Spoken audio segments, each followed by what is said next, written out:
And where did Mr. Charles get this idea? Well, he doesn't tell us or offer any evidence in support of that claim. And as you can see, the context of this passage at the end of Galatians 3 doesn't suggest that definition.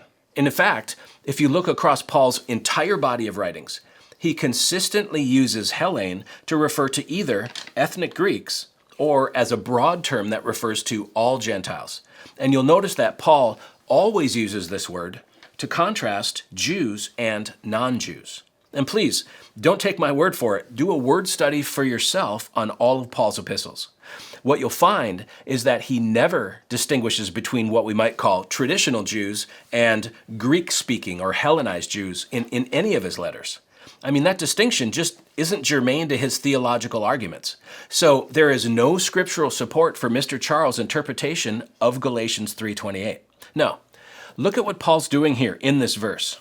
He lists 3 different categories where society typically draws boundaries: race, social status, and gender.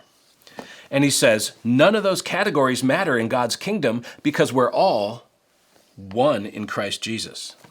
So when Paul uses the word hellēn here, he's using it as a metonym, a shorthand way of referring to both Jews and non-Jews. In other words, he's not only saying that both genders are equal in the eyes of Christ, male and female, and that all social statuses are equal in God's eyes, whether slave or free, but that all races or nations are also equal, both Jews and non-Jews, hellēn, Gentiles. So contrary to what Mr. Charles teaches, this verse has nothing to do with Hellenized Jews.